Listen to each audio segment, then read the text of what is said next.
What's good with YouTube? You already know Big Flacco with a convict's perspective, and I'm gonna smash, dash, and slide on through with a little bit of energy. Please hit the like, subscribe, comment, do all those things to help support this channel, and hit that bell notification for future fire content. So today, as you guys already can tell by the thumbnail, we're gonna get straight to it. A very sensitive, delicate, yet important topic that we all need to have discussions and be informed and aware of. It's about the boarding schools. You know, the United States of America, Canada, and whatnot, and what was really going on, and how this was swept under the rug for years, right? Now, as you guys should know, this topic is really close to heart.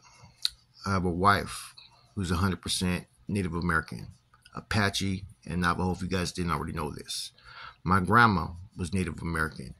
So, for me, this is something that I feel it's really important to bring forth awareness and discussions and give my own personal critique of what I think was going on, what I think needs to be done. And just hopefully, it catches a little bit of somebody's ear. A lot of people don't want to talk about this stuff because, on their channels, because it's not going to get the 100,000 views. It's not going to get a whole bunch of subscribers. But sometimes as content creators, we have a responsibility to touch on very sensitive issues, to bring forth to the public and those that maybe are unaware of what's going on. So I'm going to do the best of my abilities to address a few things, bring a little bit of awareness, and then give you guys my opinion. Now, Lucky Local pretty much challenged all content creators to put forth a video. So I'm going to do the best of my abilities to, uphold what he requested, man. So here we go. So from around 18, I believe, 69, right? To about even before that, right? But the schools were not pretty much, recognized. You had the federal Indian boarding school system, right? Which was pretty much from like around 1819 to like 1969, but it really didn't take effect till I think like the 1860s, 70s, right? And you had 408 federal schools over those years in 37 states or territories, right? You had 21 schools, I think, in Alaska, even 7 in Hawaii, but you had schools everywhere. And the whole purpose, right, of this was basically to change the cultural, the ways, and the thinking of young Native Americans. Now, the main thing that was going on around this time was, as the United States had pretty much gained control through so much corruption and stuff that they used in tactics, right, in a deviant way, most Native American children were not permitted to go to attend local public schools with white students. So what do you think happened? They created this boarding school system so they could send Native American kids to school. Now, most of these schools, who do you think they were run by? Besides the federal government, churches. So therefore, they were forcing religion and their beliefs upon Native American children. They were being taught that their ways and their beliefs were like pagan beliefs and so forth, man. That they're they couldn't speak their native tongue. They would cut their hair and try to strip them of all rituals and values that they had as Native Americans. And see, this is just another form of genocide. See, genocide to me doesn't always have to be that you're wiping out a race basically by killing all of them. You're wiping out a race when you take away their culture, their beliefs, and their ideologies, and the way that they think, act, operate, and what they do on a day-to-day basis through years of their bloodlines. And you take that and strip them from them and teach them that it's not right. Get punished for holding values of what your parents have taught you. And that's what was going on in these boarding schools. Kids were getting punished. They were being mistreated, abused. Everything that you could think of that was occurring in some of these boarding schools was occurring because a lot of these people that were teaching or working for these schools were not good people. And they looked at Native Americans as an inferior race. Therefore, they tormented them with all kinds of abuse. And see, rather than anybody taking accountability, they try to sweep everything under the rug. Because like I said, what was going on was abuse. It was some of the worst treatment that you could treat anybody. And these were kids. So all these unmarked graves of children that they found in Canada, Montana, Oklahoma, all these different states, right, where the parents never knew what happened to their kids. And a lot of times, right, see, this whole country was new. The language was new. Everything was new. Adapting to the white man was new, right? So a lot of times they weren't challenging the system. They just took it for what it was, right? See, at that time, the government could come and take your kids, right, from their land and put them in a school, right? Now, they weren't accepted, like I said, in the white man's school with white kids, so they created a school for them. Now, to understand how all these schools used to operate, which was it 408, we're going to talk about one of the main schools, right, that pretty much every school patterned themselves off, which was Carlisle. Now, Carlisle was in Pennsylvania. Now, Carlisle was founded in 1979 and pretty much was under U.S. government authority under the lieutenant, I believe his name was Pratt. I want to say Richard Henry Pratt. Now, see, Carlisle wasn't really necessarily the first, right, Native American boarding school, because there was one that was ran by the Choctaw Academy back in, I think, 1819. But this was pretty much created by Choctaw leaders, and it was in Kentucky. So it was federally funded, but it didn't have the federal government wasn't pretty much hands on. It was pretty much being initiated and ran by its leaders. So 1819 is basically when the first, federal boarding school for Native Americans was basically created. But the first school that really took off was in 1879, and that was, like I said, Carlisle. Now, this individual Pratt, who created a school that everybody pretty much copycatted, right? This came out of his words, his mouth, and motto was, "Kill the Indian, save the man." So this was the person who all these boarding schools pretty much patterned his system, over. Let's just get to it. And that's why you had so many deaths and stuff going on, that you had people that were like-minded and had his type of beliefs that were running these type of schools. A lot of them weren't there because they wanted to get close to the Native American. They wanted to be good people, and they thought that, they could contribute to society and so forth. No, they were looking at this as, an inferior race at that time. See, a lot of these boarding schools, right, believe it or not, they also were teaching trades that were for low-level labor. Like, they didn't believe that the Native Americans could expand into other careers. Therefore, the work that nobody wanted, that was basically slave work and so forth, is what was being taught in some of these boarding schools. Now, Carlisle, so for those that were wondering, was all the way in Carlisle, Pennsylvania, right? Many of you may be wondering why such a far location east. The reason being, right, was a lot of these kids were being taken out of parents' homes. And they wanted to put them in locations that were the furthest away from where they were from. Therefore, they couldn't escape. Therefore, the communication with their parents would be pretty much cut off, and what was going on wouldn't be exposed. So Carlisle was basically a school, right? It wasn't about educating these kids. It was about Americanizing them. These were basically the colonists, the colonizer, as people always have referred to them as, because the things that they were teaching was these were the repercussions for not following the rules. See, some parents who refused to give their kids up, right, to go to these boarding schools were either jailed, right, or even rations were taken from, food.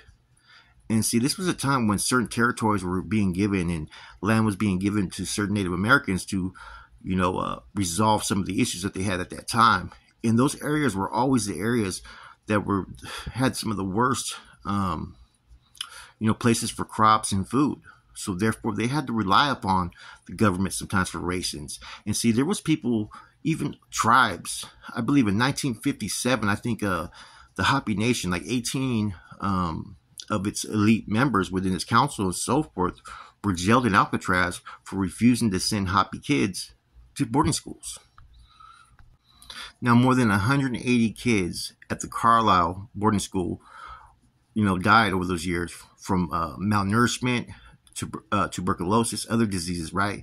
And see, the tuberculosis used to be used as the cause of death for many of these kids, right? But a lot of times they were camouflaging what was really going on. This is just what was just listed as the death. A lot of times it was other things, from abuse to, like I said, malnourishment, mistreatment, accidents, and even deliberate beatings where kids were, basically killed. And some of these kids went through so much, man. They were, some of them were sexually abused. Some of them were just physically abused. And then they were taught that their ways, their culture was an inferior culture. Now, the scary part about this is that Carlisle became basically the model school for 26 schools in 15 states. So they basically adapted to the same type of policies and procedures. I mean, they did a lot of stuff, man. Corporal punishment. They had incarceration barracks at schools to where they would lock you in a jail cell at school.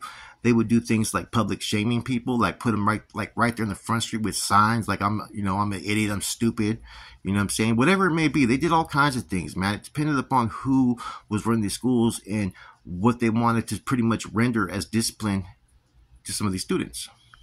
Now, Carlisle alone had 140 tribes that went there, over like 10,000, 12,000 students. And so traditionally, some tribes that would not get along started to get along because they understood that they were all pushing the same plight.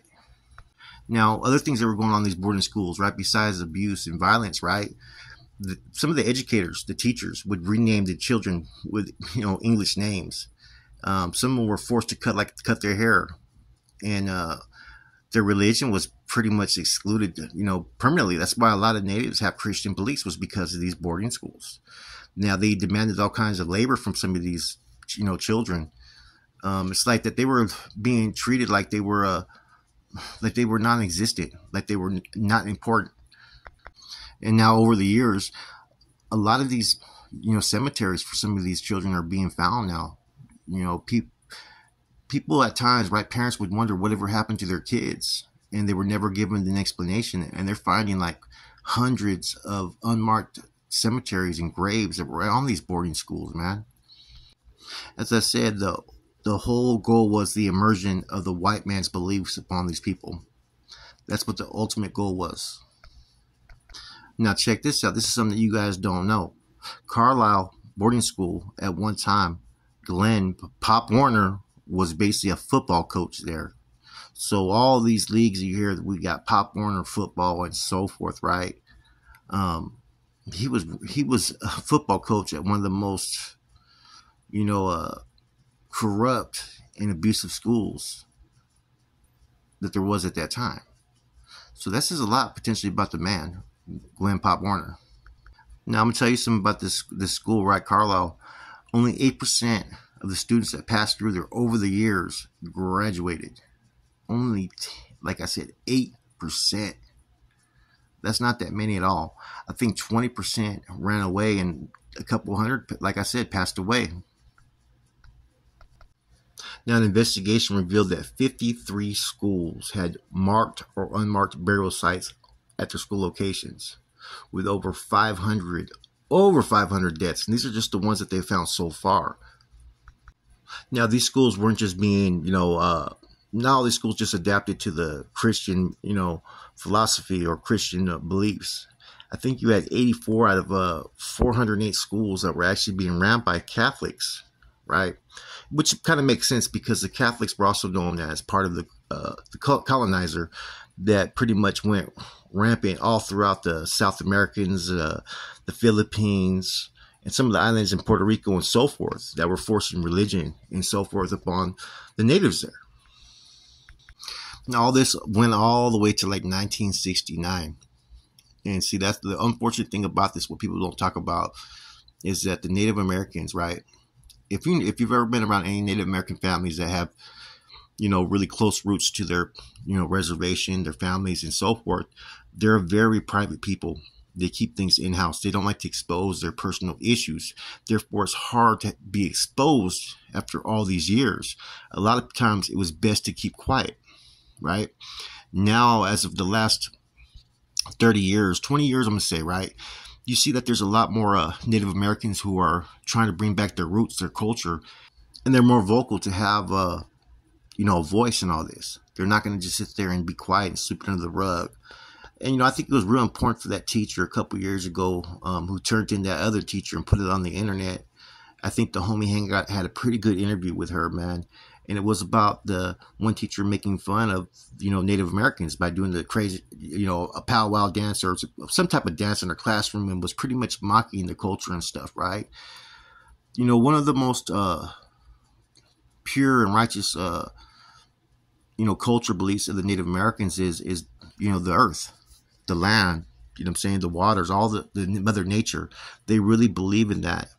and that's what keeps this world moving, and when you start to take those type of thoughts, visions, and beliefs from a people, right?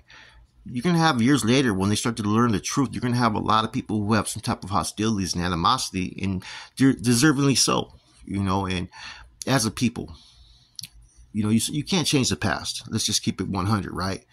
But you can have a little bit of compassion. You can have a little bit of understanding and really taking the thing at what it is and be honest about it and see where we can go from there to heal. Time heals all wounds to a certain extent. You can never forget what happens, right? But you can always forgive. And a lot of times, man, we as a people are so insensitive to people's past, to how they feel about certain things. And sometimes we don't know because we're not walking in that particular group, that individual's shoes. Therefore, we're always having our ways of how we want to look at it. So I think it's time for people to put themselves in other people's shoes and try to look at it from an analytical lens.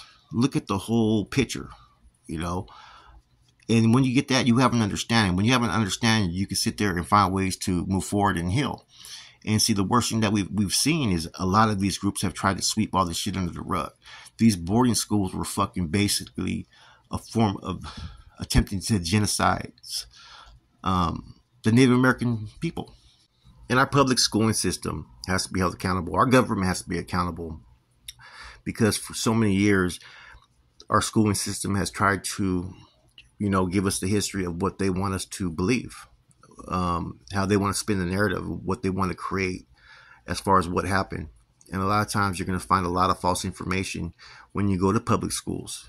The basic things like science and math are pretty much hard to sit there and, switch up, change. But when it comes to history, you can create whatever history you want if you have that type of power and authority. And see, that's where churches and governments have always had that authority to change things to make themselves look good. And I think to the Native Americans, the thing that needs to be done is accountability, the truth, a little bit of assistance. The American government, churches, they wanted to strip the Native Americans of everything that they had, who they were as a people. And it was kind of a cowardice act by the government because they took children, innocent children, into these schools and basically instilled them with the thoughts that they want them to believe in. Not what their parents want them to believe in. Many of these Native American churches and the Christianity was forced upon them. Just like, when you talk to all these people that are from that have a Latino background, the Catholics forced a lot of their religion upon them. And so as an individual, I tell this to anybody, a lot of things that we believe in this world usually comes from our parents, our culture, our communities. And see, they were put into these communities and forced a religion and way of living that maybe wasn't what their parents wanted, but they had no choice. And I think that it's real important not to always rebuke and, become some type of fucking thorn in the side of, the government or the system, but as you get to age, to start doing your own research and then adapt the beliefs that you want. A lot of times everything that we're taught in this world and we become, I've always said this, we become domesticated. And what that means is everything that's taught is what you're around. People, places, and things are going to dictate and create you as a person. And so it's time for the government to, come out and be truthful about what really was going on, man. Anyways, do a little bit of research, man. There's a lot of stuff that happened. Like I said, deaths, abuses, things that were just fucking terrible. And there's not been enough attention upon this topic. Now, I appreciate my brother, Lucky Local, who gave me my fucking pass, my res pass. Me, much love and much respect, man, as well as to my wife as well, man. Love you, babe. I'm gone.